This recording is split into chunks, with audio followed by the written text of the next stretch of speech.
Questions of Doom. Hello and welcome back to another Questions of Doom. In this series, as ever, I attempt to answer questions that you send my way using the archaeosoup@gmail.com email address, as displayed on the YouTube channel homepage, but also as you'll see at the end of this video. In answering these questions by video, it is my fond hope that the answer is not only useful to the person who has asked the question, but also anyone else out there who may be wondering the same thing.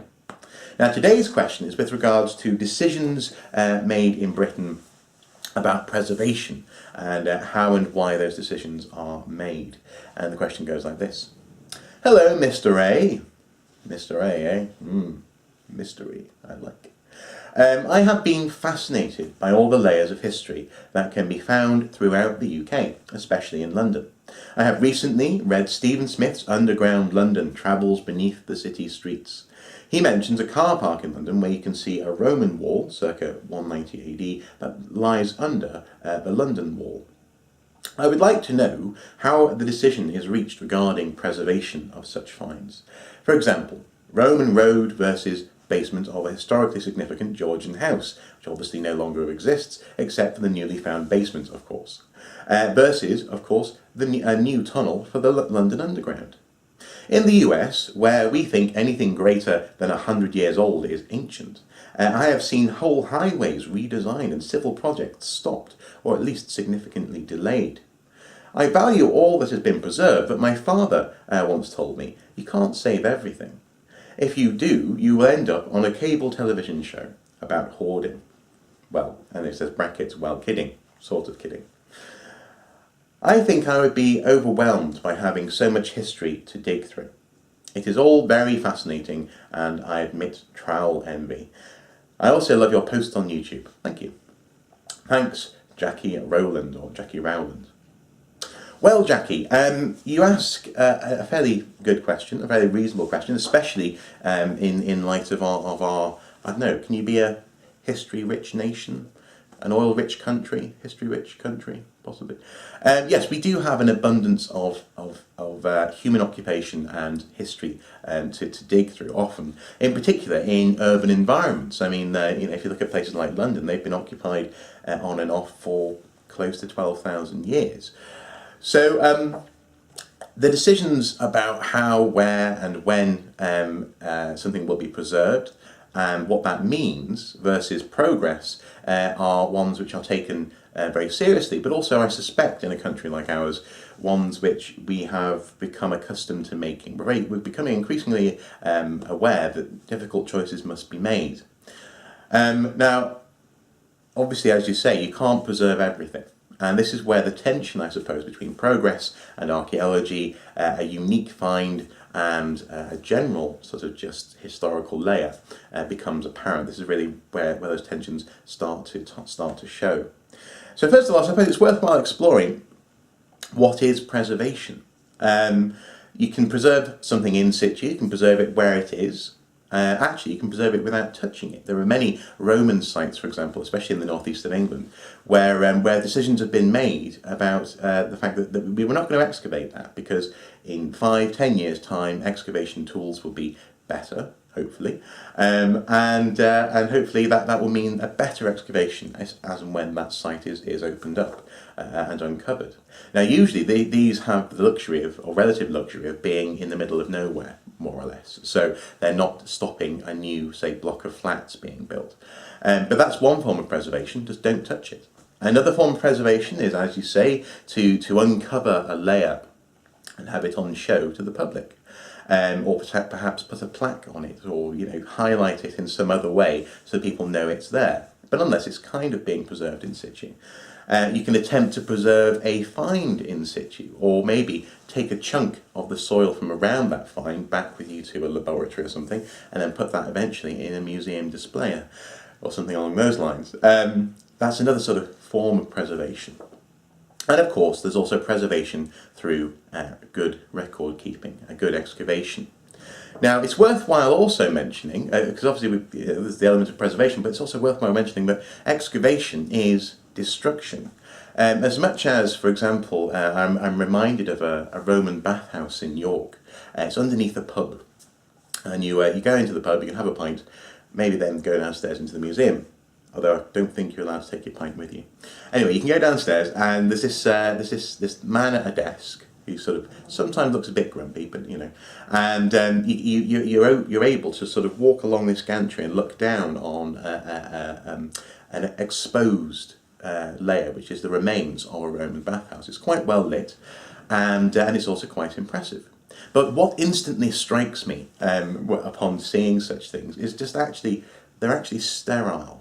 What you're seeing is not a moment in time preserved. You're seeing stones from a building preserved, and everything within the building, the fill, which obviously collapsed in on it at some point, but also the cultural elements, anything which has been dropped, beads, coins, bones from food, this kind of thing, they've been taken away. So actually, when we're talking about preservation, usually in a public context, what we're talking about is really preserving the husk of a cultural a cultural horizon.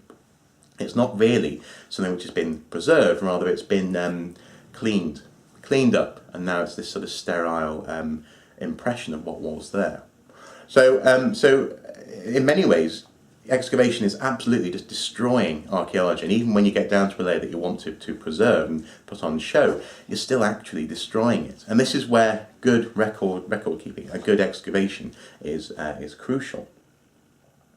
Now, most excavations are not looking to preserve something in situ. In particular, these days, most excavations take place in the lead up to a building project, and most excavations are fairly small scale. They're usually being done to a time scale, and they're usually not going to find something which is extraordinary. But we'll come back to that in a moment. Now, in order to manage that tension, this commercial archaeology, if you will, there are laws in place. There's the planning policy, which has been in Britain in various guises. Recently, it was actually re-examined, but it's been here, for a good few years now, and that actually helps archaeologists, developers, local authorities, and other interested parties to analyse a site. First of all, via a desk-based assessment, then through processes such as a watching brief, just observing building work as it takes place, seeing if it does interfere with history or archaeology, all the way through to potentially if something is found, an excavation, and beyond that, consultation as to how any resultant archaeology is treated, whether it is kept in the ground and the building site the building project may have to be completely re-evaluated, all the way through to nuances such as the developer may well have to accommodate the archaeology in their development, so maybe have a garden above the archaeology so there's nothing intruding. And perhaps, actually, at the other end of that spectrum is that the archaeology is simply not important enough. It's been recorded, as long as it's well recorded, you can take it out of the ground and the building project, the development can continue unabated. So that's how we manage it in Britain, is there is a process where people can analyse what's there, discuss its importance, and go forward from there. And this is where we come back to that question of being unique. And this is really, I suppose, ultimately the nub of whether or not something is preserved, is to what extent is it unique, but also does it sort of, I suppose, garner public interest? Is it in the public interest, or I suppose does it have a perceived importance in that area for people to want to come and see it? And that, like it or not, also plays into whether or not something is preserved in the ground, or in a museum, or for people to see in general. So I suppose all the way through, right from the inception of an idea, for example, to try and build a block of flats, all the way through to finding or not finding something, and then on to whether or not something is preserved for the public or simply preserved in a site report somewhere, there are checks in place which manage that tension between development and destruction, between preservation and a backward-looking sense of or rather not progress, as it were, non-progress. And hopefully, my rambling has gone some way to helping to answer that question. As I say, the most important thing to consider or to remember is that the process of archaeology, a good excavation, is in fact the process of preserving via recording. So what I would say is, as much as yes, decisions have to be made about how things are preserved, there's never, or almost never, a decision which is made to say, well, this is not worth preserving, it's not worth recording, it's not worth remembering, I suppose, in some ways. So let's just forget about it. You can dig that up, just take it away, burn it, kind of thing. That's never happens. So I suppose to round off all of this is to say, like I say, preservation is always a key aspect of what archaeologists do, especially in Britain. But the decision to not analyse, or so not record something, not preserve it through record keeping, is almost never made. So that's how it's managed. And I suppose that dichotomy of preserve or not preserve is to a certain extent a bit of a false one, but it's also as well one which has many nuances, and hopefully my discussion has helped to highlight some of those. So thank you very much for your question, Jackie. I have rambled on a little bit. I'm also aware that it's slightly dodgy weather outside today, so hopefully that hasn't ruined the audio.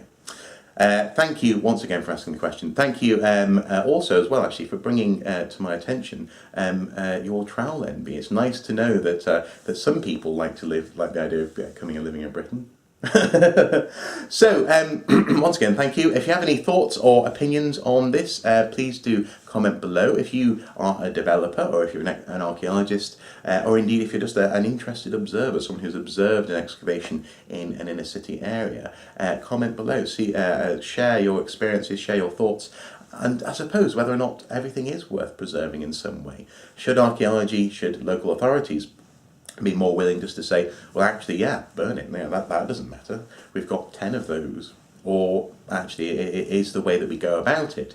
Yes, a little bit more time consuming, but also as well worthwhile in so much as, and I've said it before and I'll say it again, archaeology it's a limited resource. It's like oil. Once it's gone, it's gone. So thanks again for Jackie to Jackie for asking the question. Comment below, guys, and until next time.